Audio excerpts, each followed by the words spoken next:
Hey folks, how's it going? So I'm sure we all know Andrew Jones, but if you don't know Andrew Jones, then don't worry, I'm going to be interviewing him on this channel very shortly regarding the ELAC Navis. Now this is a speaker that he designed, and I can already see him in the background kind of smiling and laughing because he designed something really intelligent and unique in my opinion.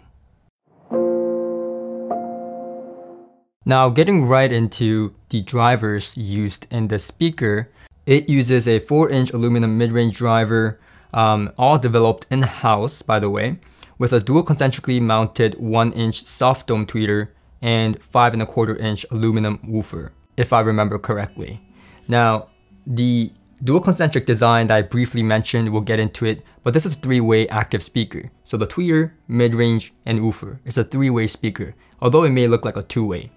Now we'll get into the sound benefits of the dual concentric design. This was largely used in tannoy speakers back in 1960s or 1980s or whatever, but I have some experience with that, and in fact KEF LS50s, which are very well known, uses dual concentric designs. Anyhow, this is an active speaker, and when we see that this is an active speaker, the first thing that comes to my mind and some of you guys is that Class D.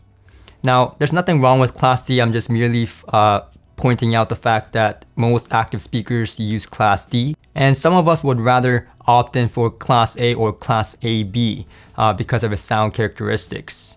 Now, with this being said, when it comes to active speakers, I think this is the first speaker, quite frankly, that doesn't use Class D at all.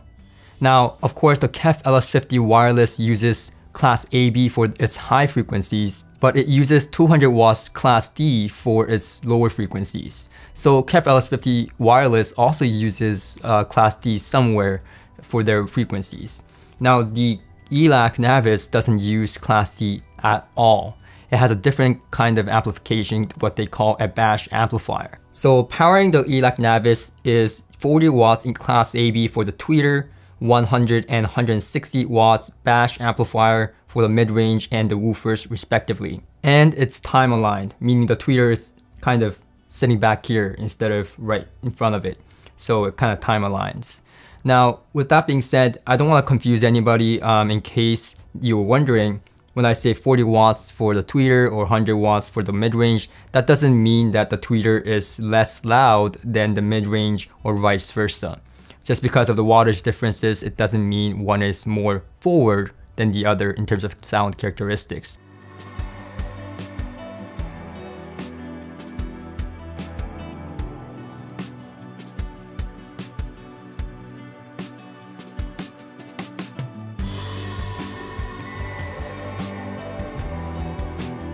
Now the ELAC Navis is interesting in the fact that it's like a tri-amped design.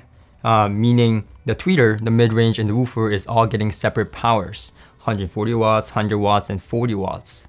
So that's quite interesting. Everything is separated and it's discrete. It doesn't have any DSP built in, as it was going for that analog approach. The only digital component would be the wireless receiver. However, it is time aligned, like I mentioned. Now I will touch bases on what the bash amplifier is and let Andrew Jones really explain in his interview. Now, what a bash amplifier really is it was used really for subwoofers, and I believe it's a Canadian design. But anyhow, what it essentially is a hybrid between a Class AB and Class D. Some may even call it the best of both worlds. And the basics of how it works is that a Class D amp is used to feed a Class AB amp. Now the benefit of this is that it doesn't need an output filter like most of all Class D amplifiers arguably. These output filters are essentially the source of why some of us don't like Class D sound. Now we will get into the sound characteristics of what these kind of technologies have brought us, but let's take a look at the back for connectivity and other cool features.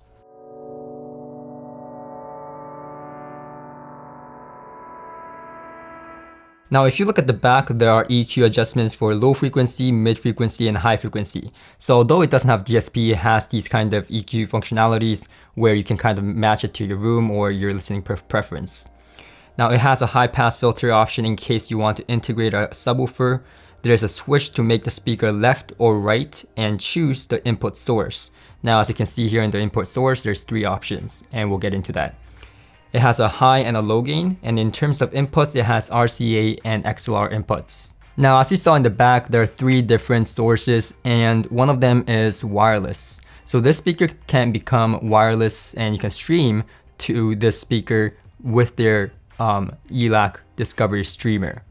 So that's very interesting. Now you are limited to 1644.1, I believe, when you are using the streaming capabilities. But now this is interesting in the fact that if you bypass that and if you use RCA or XLR, now you're putting in all analog information to the speaker. So you can integrate it to a much larger system consisting of a preamp, a DAC, a streamer, or whatever it is. You can integrate this into a much bigger system. And there are sound characteristic differences when you do that compared to just using the ELAC streamer.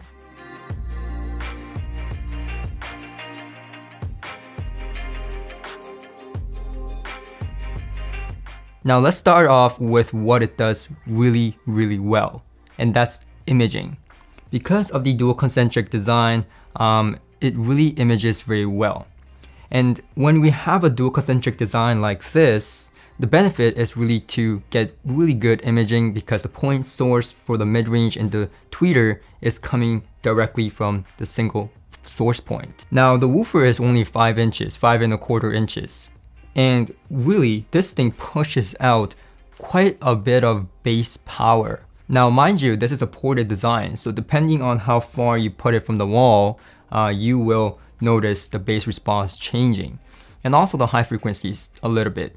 Now, I had it about 5 inches from the wall, and I got a very good balance between the bass and the high frequencies.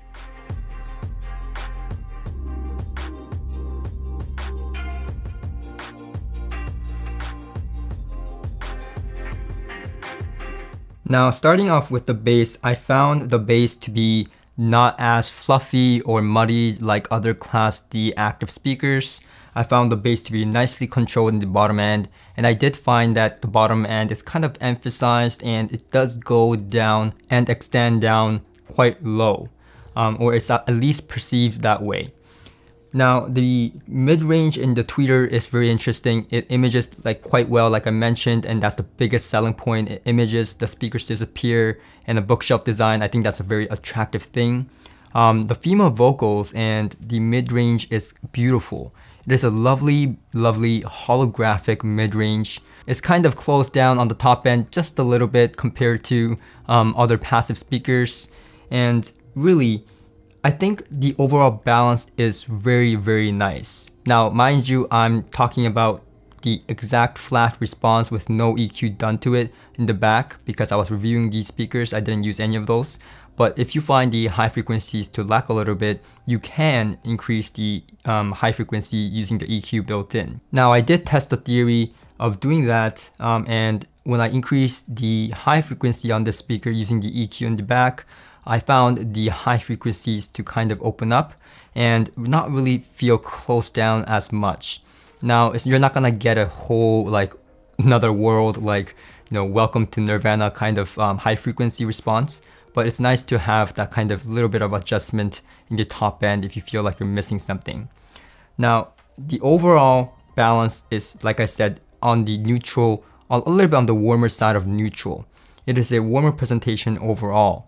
You're not gonna get any fatigue, and I think that's the really biggest selling point. If I had to choose a speaker where I had to listen for hours or days, and if I stopped at one point because I just couldn't take it anymore, then I get shot, then I would go with the ELAC Navis because I can listen to this with no fatigue for hours and days. It doesn't matter. This is a very non-fatiguing, very, very relaxed, very, very lovely holographic presentation. And it's certainly enjoyable. It's not a boring speaker. It's kind of like a relaxing speaker per se.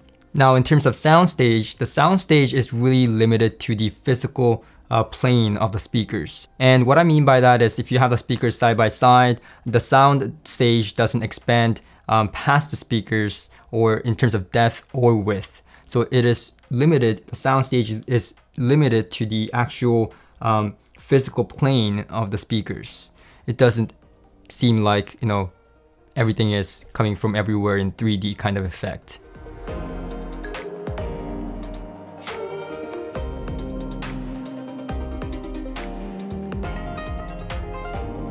However, in terms of separation, within that space given is quite excellent. Nothing seems like it's, jumbled or, crowded.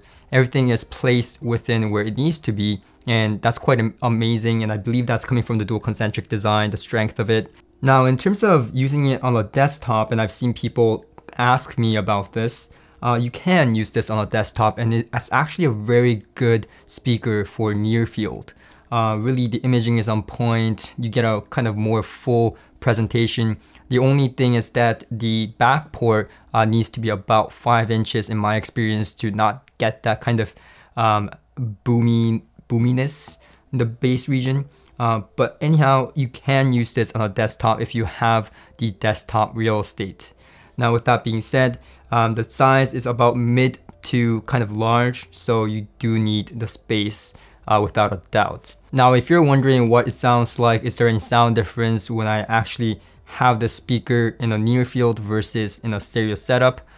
Just think of what I said for the stereo setup in this review and kind of imagine it closer to you. So again, the width and the depth is limited to the speakers, the actual physical plane of the speakers. So everything will be very intimate, like almost a headphone. And all the other sound characteristics I've mentioned for stereo use still stands for close near field as well. And you have the flexibility of choosing. You can either use your own more expensive streamer or integrate it into your more expensive hi-fi. You can change your preamplifier for a different sound, a DAC for a different sound, or whatnot.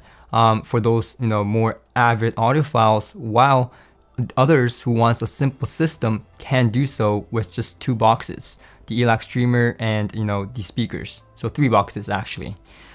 So I think that's very interesting. He has managed to come up with an active design and kind of destroy that boundary of people who prefer passive versus active. Now we have both. So this is like an active and a passive hybrid in my opinion, or the closest thing between an active and a passive speaker, the midpoint. So that concludes my review for the ELAC Navis. Stay tuned for my interview with Andrew Jones, and I'll see you guys in the next one.